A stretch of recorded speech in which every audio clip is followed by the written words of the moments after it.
तो वही मैंने हाईलाइट करके लिखा, magnetic flux is cut bye a rod, sheet या प्लेन। और दूसरे में लिखा magnetic flux is linked up by a coil. Coil के साथ लिंकेज का वर्ड यूज होता है।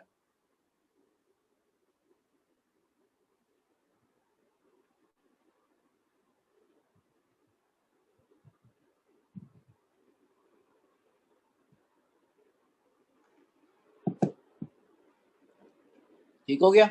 कॉइल के साथ लिंकेज का वर्ड यूज होना है, बाकी के साथ कटिंग का वर्ड यूज होता है। अच्छा, अब उसके बाद बड़ा इंपॉर्टेंट टॉपिक आ गया बेटे, Faraday's law of electromagnetic induction. बेटे ये डिस्कनेक्ट होएगा तो एट ए टाइम आ जाएगा, मैंने आप डिस्कनेक्ट करना है, ठीक है। जब डिस्कनेक्ट होगा तो मैं साथ ही इनवाइट भेजूंगा, आ जाएगा वापस। Next, Faraday's law of electromagnetic induction में केस 1 आ गया, which is for a coil. ठीक है, स्टेटमेंट लिखी हुई है, rate of change of magnetic flux linkage. Linkage का वर्ड क्यों यूज किया, कॉइल है, लिंकेज जब भी होगी कॉइल का यूज होगा, लिंकेज कॉइल है ये, क्योंकि कॉइल है तो उसका वर्ड लिंकेज का यूज करना है। ठीक हो गया। Rate of change of magnetic flux linkage is directly proportional to EMF induced। Rate का मतलब किसी चीज को इंस्टेंटेनियसली टाइम से डिवाइड कर देना। तो मैथमेटिकल फॉर्म देखें, EMF is directly proportional to minus delta phi over delta t। Minus sign से नहीं घबराना, ये बाद में देखते हैं क्या है। लेंस लॉ के थ्रू है। अब हमारे पास लिंकेज का वर्ड है और लिंकेज का फॉर्मूला हमने क्या पढ़ा हुआ है, फाई किसके बराबर होता है, this is further equal to NBA के बराबर है। तो EMF is equal minus delta NBA over delta T हो गया। लिखा क्या हुआ, नेगेटिव साइन किस वजह से, is due to Lenz law. Lenz law की वजह से हमारे पास नेगेटिव साइन है, वो हमें अपोजिंग फोर्स बता रहा होता है लेंस लॉ, इसलिए उस वजह से। हाँ, अगर पेपर के अंदर कैमरे में बेटा ये नेगेटिव साइन ओमिट भी कर दोगे तो कोई मार्क रिडक्ट नहीं होता, हर मार्किंग की में उसने कहा कैन बी नेग्लेक्टेड। ठीक है, इज नेग्लेक्टेड नहीं, कैन बी नेग्लेक्टेड अगर कर दोगे मार्क पेनलाइज नहीं करेगा। लेकिन प्योर फिजिक्स में या सेट के अंदर बेटे हमारे पास नेगेटिव साइन कंसिडर हुआ है, तो हम भी कंसिडर करें तो ज्यादा बेहतर है, लेकिन कैमरे में इसका कोई मार्क रिडक्ट नहीं होता है। तो rate of change of magnetic flux linkage is directly proportional to EMF induce. अब इसी के बेस के ऊपर एक एक्सपेरिमेंट करते हैं जिसमें हम इसी चीज को फोकस करते हैं। अच्छा, अब एक्सपेरिमेंट क्या है, ये हमने एक स्टैटिक कॉइल कंसिडर कर ली बेटे, which is connected to this center 0 galvanometer। ये सेंटर 0 galvanometer हो गया, ठीक है, ये वाला। ये एक परमानेंट मैग्नेट लिया है हमने with its any pole at this point P, it can either be north या south है। ठीक है बेटे, सेंटर 0 किलोमीटर जो कोई करंट नहीं होगा, इसकी वैल्यू 0 होगी। करंट अगर इस डायरेक्शन में फ्लो करेगा तो इस डायरेक्शन में डिफ्लेक्शन दे देता है, करंट अगर इस डायरेक्शन में फ्लो करेगा तो ये इस तरफ डिफ्लेक्शन दे देगा। ठीक है, तो it determines the direction of flow of current along with its magnitude as well. अब इसका ऑब्जर्वेशन एनालिसिस क्या है, सपोज यहाँ पे अगर हमारे पास नॉर्थ पोल ले लें या साउथ पोल, कोई भी मैग्नेट है तो परमानेंट मैग्नेट है, बार मैग्नेट कंसिडर किया हुआ है, या यहाँ पे नॉर्थ पोल होगा या फिर साउथ पोल होगा, and you are moving this magnet into the coil, into the coil move करते हो।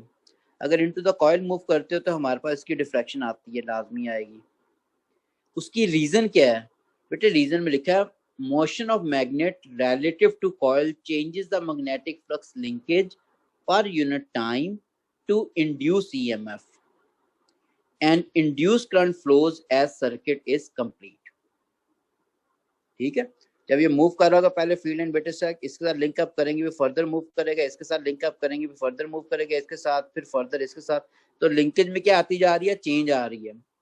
जब भी मैग्नेटिक फ्लक्स की लिंकेज में चेंज आएगी, EMF इंड्यूस होगी बाय फैराडे लॉ। बेटे EMF अगर इंड्यूस होगी, सर्किट कंप्लीट हो तो इंड्यूस करंट भी फ्लो करता है। जैसे cell is also a source of EMF, लेकिन उसमें से करंट उस वक्त फ्लो करेगा अगर सर्किट कंप्लीट करोगे। तो जब इसको मूव कर रहे होते तो इट पोजेस काइनेटिक एनर्जी। वो काइनेटिक एनर्जी क्या, इलेक्ट्रिकल एनर्जी की फॉर्म में कन्वर्ट होती है, क्योंकि EMF की बेस डेफिनेशन हमने जो AS लेवल में पढ़ी थी ये थी, any form of energy converted into electrical energy per unit charge.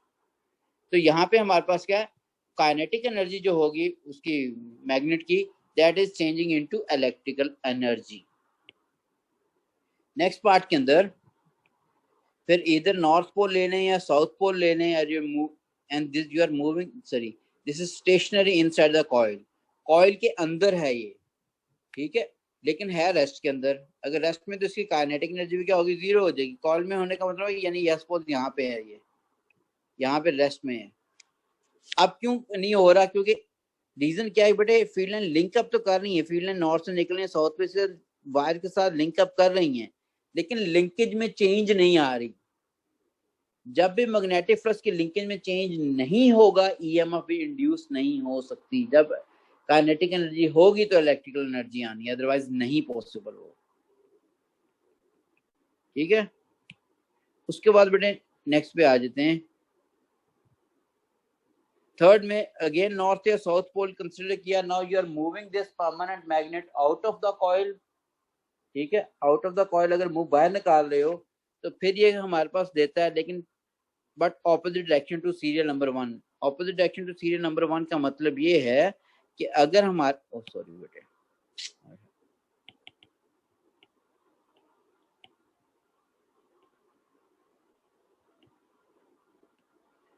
अगर पहले केस में बेटे वो राइट साइड पे मूव किया था, अब हमारे पास क्या लेफ्ट साइड पे मूव करेगा, opposite to serial number one ये है। ठीक है,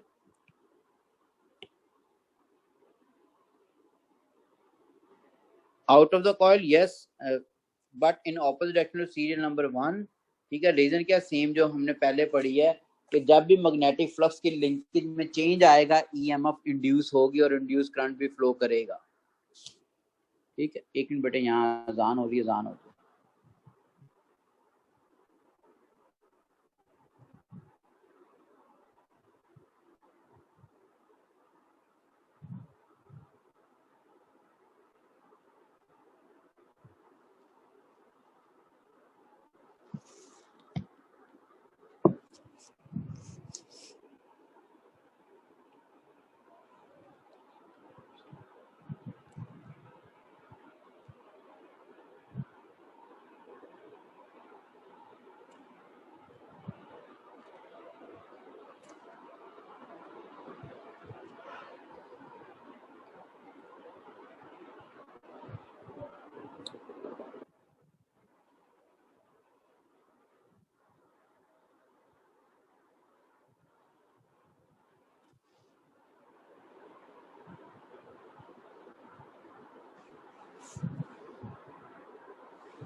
ओके, रीजन क्या होगी, same as in serial number one लिखा हुआ है। ठीक है, अब रिजल्ट क्या निकल आया, जब मैग्नेट को मूव करते हैं तो इसका मैग्नेट जब काइनेटिक एनर्जी पोजेस करता है तभी इलेक्ट्रिकल एनर्जी आती है। When you keep the magnet either inside या outside the coil stationary, although flux is linked up with the coil but it does not change, due to which no EMF is induced at all। ठीक है, तो result क्या होगा, whenever there is a rate of change of magnetic flux linkage occur, an EMF is induced and flows through the circuit। ठीक है, and current flows through the circuit। तो जब भी फ्लक्स की लिंकेज में चेंज आएगा, ईएमएफ इंड्यूस होगी, induce current flow करेगा। ठीक है, डिपेंडेंस क्या होगी, EMF is directly proportional minus delta phi over delta T था। फाई की जगह आपने क्या लिख दिया हमारे पास कि एन बी ए उसकी वैल्यू लिख दी। N is representing the number of turns, B क्या magnetic flux, and see A is the perpendicular area. अब इसको अगर नेक्स्ट पेज पे देखते हैं हम लोग, phi equals to minus N B A over delta T, EMF increases if N increase, N क्या number of turns per unit length of coil है, n is representing the number of turns per unit length of coil। B is the magnetic flux density, यानी आप B को ज्यादा करो, B को ज्यादा करने का मतलब है you are moving the opposite poles of this magnet closer to each other, ये भी आप कर सकते हो। ठीक है, आप मैग्नेटिक फील्ड के जितने करीब चले जाएगा उतना हमारे पास ज्यादा बेहतर होगा। अब हमारे पास बेटे क्या है, एन को ज्यादा कर दो, बात करोगे नंबर ऑफ टर्न ज्यादा कर दो, वोलर में पड़ा हुआ है। स्ट्रॉन्गर मैग्नेट यूज कर दें, बिल्कुल ठीक है, स्ट्रॉन्गर मैग्नेट यूज करने का आप इस मैग्नेट को रिप्लेस करो with one having higher magnetic flux density. और तीसरा क्या है, एरिया को ज्यादा कर दो। और चौथी चीज क्या है, टाइम को कम कर दो। क्यों? क्योंकि बेटा ये ज्यादा होगा, ये ज्यादा होगा, ये ज्यादा होगा, टाइम अगर कम होगा तो ईएमएफ की वैल्यू में वेरिएशन आती है। अब टाइम को कम कैसे किया जाता है? Time is absolute independent quantity that exist in nature. अब टाइम को रिड्यूस करने के लिए आप क्या करोगे, आप इसकी स्पीड को ज्यादा कर दोगे। मैग्नेट की स्पीड ज्यादा करने से क्या होगा, वही डिस्टेंस अब कम टाइम में ट्रेवल होगा। ठीक है, if same distance is travel in lesser time it means it has greater speed. तो इसकी स्पीड बेटा क्या होती है, ज्यादा होती है।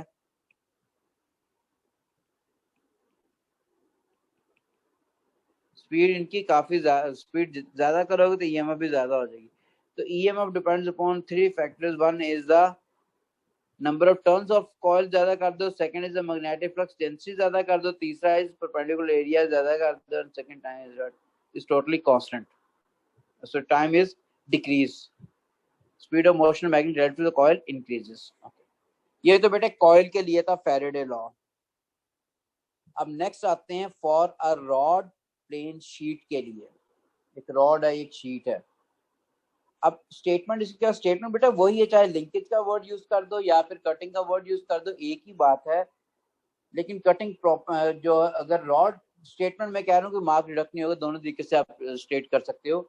लेकिन मैग्नेटिक फ्लक्स लिंकेज और कटिंग के अंदर हमारे पास डेफिनेशन में थोड़ा फर्क है। एक phi is equal to B A होता है, दूसरा phi equal to N B A होता है लिंकेज के केस में। अब हमारे पास इसकी सेकंड स्टेटमेंट पे क्या होगी, रॉड या प्लेन शीट के लिए अगर आप देखते हो, this rate of change of magnetic flux cutting is directly proportional to EMF induced. Rate of change of magnetic flux cutting, cutting का वर्ड क्यों यूज हो रहा है, इज डायरेक्टली प्रोपोर्शनल, ये कोई कॉइल वगैरह नहीं लिखा हुआ, इसके लिए वर्ड क्या यूज हो रहा है, रॉड या प्लेन शीट। अब मैथमेटिकल फॉर्म अगर देखते हो तो ईएमएफ किसके बराबर होगी, this is directly proportional to minus delta phi over delta T. ठीक है, तो ईएमएफ को हमने ई से रिप्रेजेंट करते हुए डायरेक्टली प्रोपोर्शनल ये हो गया minus delta phi over delta T. अब बेटे फाई किसके बराबर होता है, बी और ए के बराबर। हमने फॉर्मूला पढ़ा, डेल्टा टी क्या टाइम है, तो फाई इक्वल्स टू हमारे पास डेल्टा बी ए ओ लो,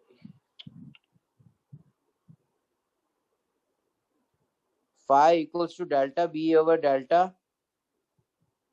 टी जो हो जाएगा बेटे हमारे पास, वो फ्लक्स की लिंकेज में आ गया, सॉरी कटिंग में आ गया।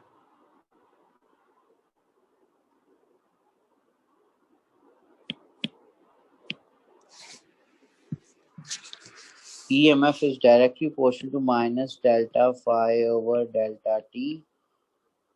ठीक है, E is directly proportional minus delta किसके बराबर है, B dot A over delta t। ये हो गया। ठीक है, ये डिपेंडेंस इसकी होगी बेटे। और दूसरी चीज आप आ गए अब,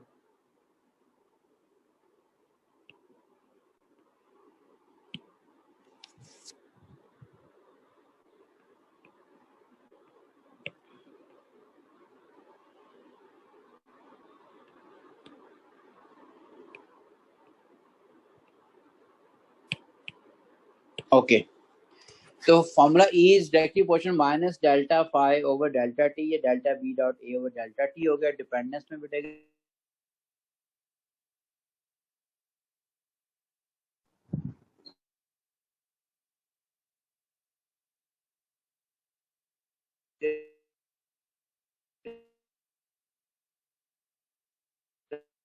हम इसकी देखते हैं कि बेटे ये एक परमानेंट मैग्नेट लिया हमने with this north pole on this side और साउथ इस तरफ है,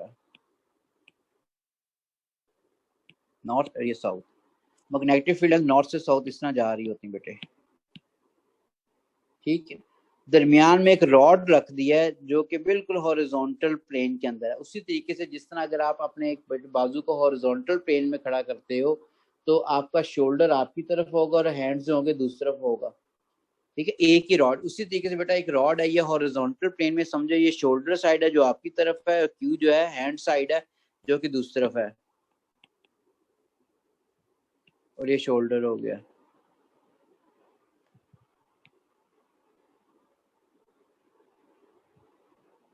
ठीक है,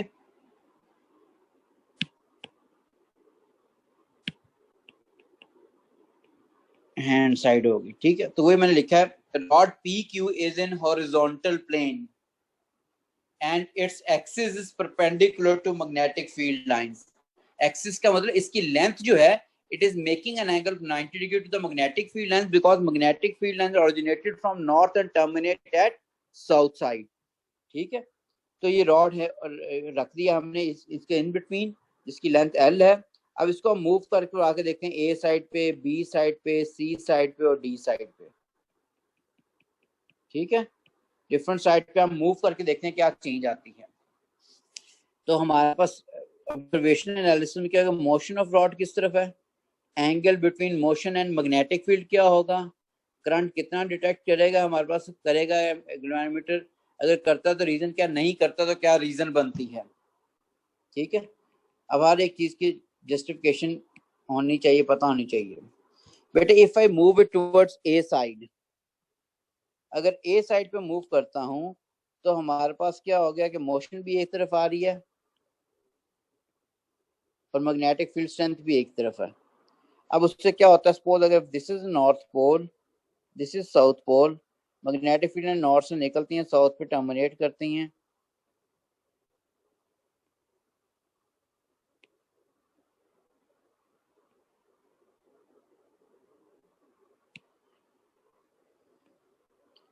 और इस तरह, ठीक है। अच्छा बेटे ए साइड पे अगर मैं मूव करता हूँ राइट साइड पे, इसका मतलब ये है कि अगर मैंने एक परपेंडिकुलर एरिया यहाँ पे लिया है,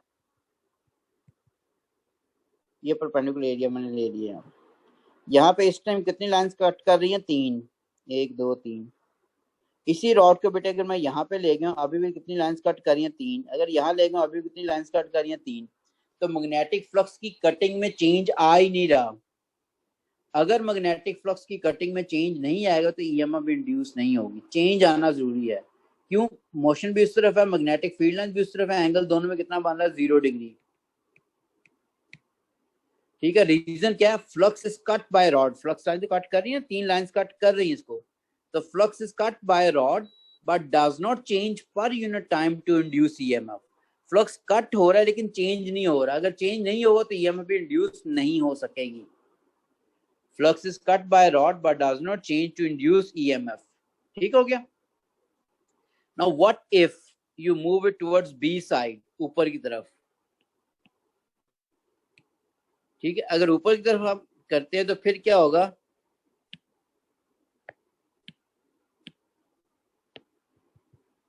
बेटे ऊपर ही करने तो रीजन मैंने एक ये लिखी हुई यहाँ पे,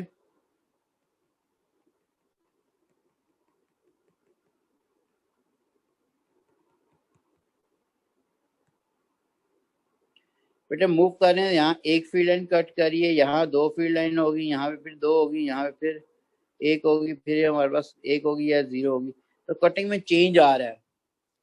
जब ऊपर की डायरेक्शन में मूव करते हो तो कटिंग में बेटे चेंज आता है, मोशन हमारे पास ये आ रही है और फील्ड लाइन ये है, तो कटिंग में चेंज आता है।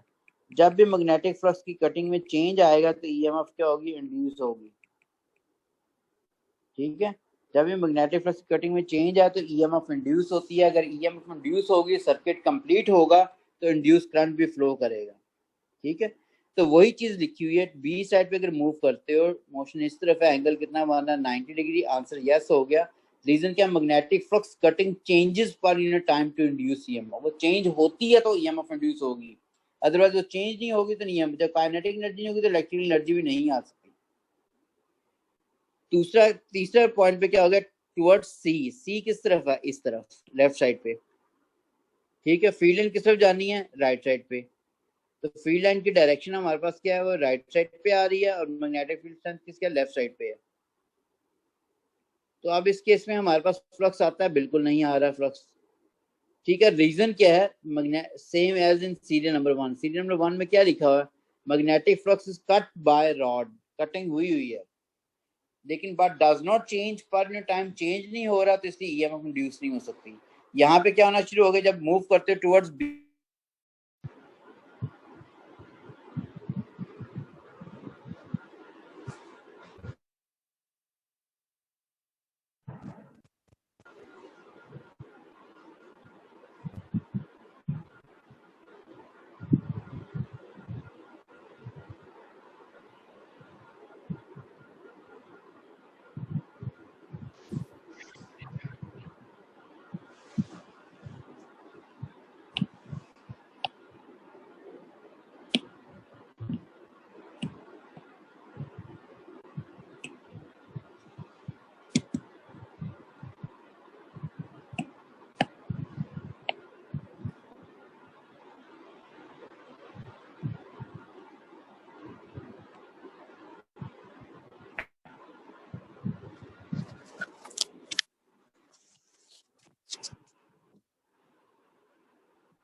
ओके।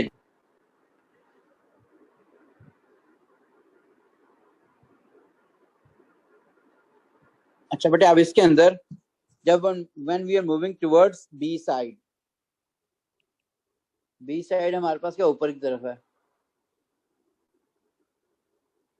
जब बी साइड की तरफ मूव करते हैं, देखिएगा यहाँ पे बेटे कोई फील्ड एंड कट नहीं कर रही। सेकंड डायग्राम में इस वाली पे मैं इस वाली डायग्राम के ऊपर हूँ, यहाँ पे कोई फील्ड एंड कट नहीं कर रही। यहाँ पे मूव किया तो एक कट करना शुरू होगी, यहाँ मूव करेंगे दो कट करना शुरू होगी, यहाँ मूव किया तो तीन कट करने, फिर एक जीरो। तो कटिंग में क्या आ रहा है? चेंज आ रहा है, क्योंकि 90 डिग्री द सरफेस मूव कर रही है मैग्नेटिक फील्ड में। तो जब भी तो एंगल कितना 90 का, तो फ्लक्स यहाँ पे आ रहा है। क्यों आ रहा है? हमारे पास ईएमएफ आ रही है, क्योंकि मैग्नेटिक फील्ड एंड कट हो रही है बेटे, और कटिंग में चेंज आ रही है। तो magnetic flux cutting changes per time to induce EMF, EMF induce होती है। थर्ड केस के अंदर, what if you move it towards C side. Now magnetic field है directed from north to south, और ये हमारे पास क्या है? साउथ टू नॉर्थ आ रही है। तो हमारे पास सी साइड पे मूव करते, लेफ्ट साइड पे मोशन आ रही है, और फील्ड एंड की डायरेक्शन राइट साइड पे, तो एंगल कितना आ गया? 180 डिग्री। अब कोई करंट नहीं मिल रहा, क्यों? Same as in serial number 1। Serial number 1 में क्या लिखा हुआ है? Flux is cut by rod. Cut तो हो जाता है, लेकिन अगर वो चेंज नहीं होगा तो ईएमएफ भी इंड्यूस नहीं होगी। ठीक है, तो फ्लक्स की कटिंग में चेंज अगर आएगा तो ईएमएफ इंड्यूस होगी। तो बेटे वही लिखा हुआ है कि हमारे पास same as in serial number 1, वो बता दिया मैंने। Fourth, if you move it toward D side, downward move करते हो यहाँ से, जब डाउनवर्ड मूव करते हैं तो हमारे पास ये हमारे पास magnetic flux density right side पे आ गई बेटे। मोशन डाउनवर्ड है, एंगल कितना हो गया? 9 to 70 डिग्री हो गया, या -90 या 90 लिख लो। ठीक है, रीजन क्या है? फिर करंट डिटेक्ट हुआ है, यस, लेकिन क्या reason? But in opposite direction to serial number 1। ठीक है, ऑपोजिट डायरेक्शन में पहले अगर राइट पे आ रहा तो अब लेफ्ट पे आएगा। रीजन क्या है? Same as in serial number 2। Serial number 2 में लिखा magnetic flux cutting changes per time to induce EMF. तो कटिंग में चेंज नहीं आएगा, क्योंकि अगर इस वाले डायग्राम को देखो बेटे, यहाँ पे अगर मैंने रखा, मैंने क्योंकि मूव करना सी साइड पे, यहाँ पे अगर रखा तो फील्ड लाइन की क्या तीन कट करनी है, यहाँ पे मूव करिए तीन, यहाँ पे मूव करिए, कटिंग में चेंज ही नहीं आई। कटिंग में चेंज नहीं आएगी तो ईएमएफ क्या होगी? जीरो।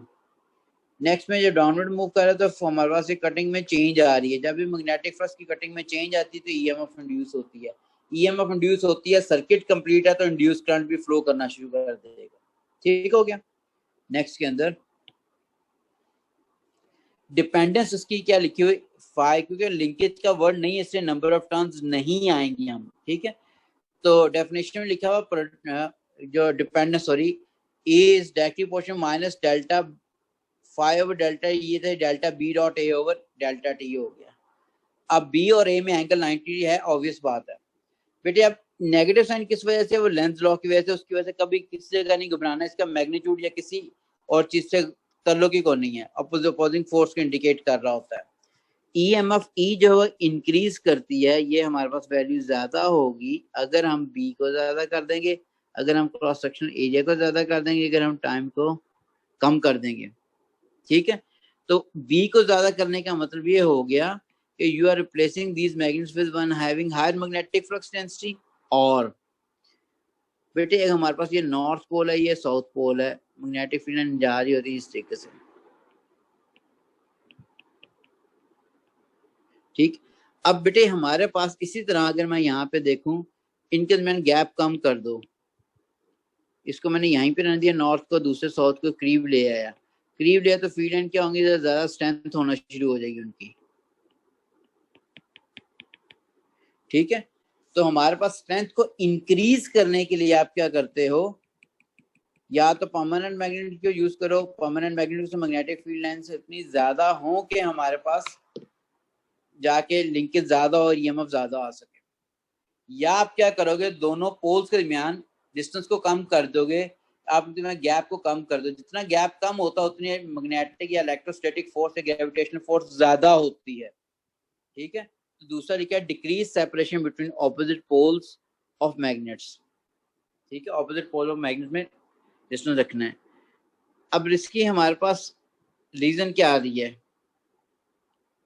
तो रीजन हम बाद में फिर देखते हैं इसको। अब आगे बेटा डायरेक्शन ऑफ इंड्यूस करंट, ये लास्ट टॉपिक है।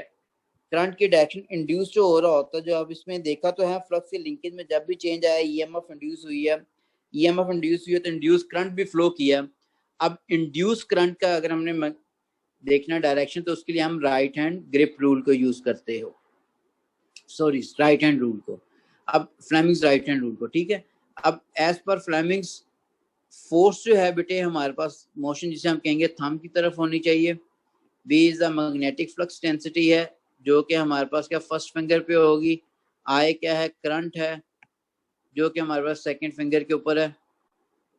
ठीक है, all are mutually perpendicular to each other है, सारे 90 डिग्री टू इट्स सरफेस हैं।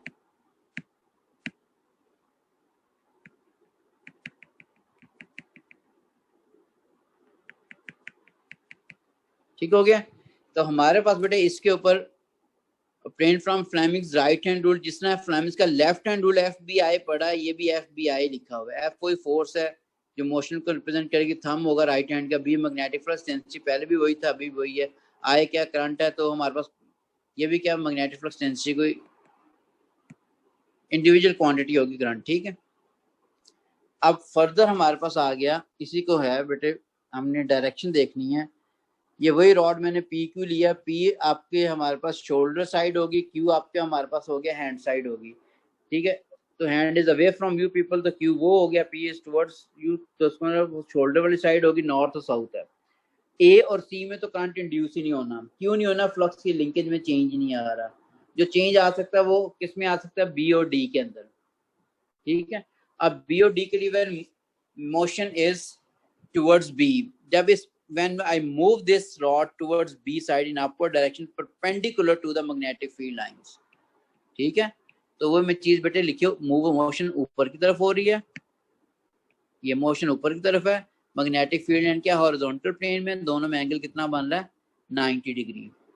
अब अगर बेटे इस पे फ्लेमिंग्स का राइट हैंड रूल अप्लाई करते हो, अपने हाथ से खुद करो बेटे, अपने हाथ से प्लीज, FBI, जिस तरह FBI लेफ्ट हैंड पे पढ़ा है, thumb should be F force motion, B is the first finger जिस तरह पिस्टल से फायर करते हो, I इज द करंट जो आपकी तरफ आ रहा होता है। ठीक है, तो हमारे पास FBI के अकॉर्डिंगली या Fleming's left right hand rule के accordingly current in the rod is from P to Q। क्यों होगा हमारे पास बेटे, ये मैग्नेटिक फील्ड लाइन है, टुवर्ड्स राइट साइड पे करो, कौन से फिंगर करती है हमारे पास, फर्स्ट फिंगर। ये हमारे पास क्या है, मोशन है हमारे पास, ये किस पे करेगा, पहले के ऊपर, तो अब एंगल 90 अगर आ रहा है तो बेटे करंट मैक्सिमम इंड्यूस हो रहा है फ्रॉम P to Q। ठीक है, और इसी रॉड को अगर मैं मूव करता हूं when motion is towards D side, अब डाउनवर्ड मूव करते हैं, जब डाउनवर्ड मूव करते हैं तो हम ऑब्जर्व क्या करते हैं कि मोशन चेंज हो रही है। ठीक है, अब हमारे पास किस डायरेक्शन में अब मोशन क्या होगी, इस डायरेक्शन के अंदर बेटा मैग्नेटिक फील्ड की डायरेक्शन तो यही है, अब फ्लेमिश का लेफ्ट हैंड रूल इस पे अप्लाई करते हो,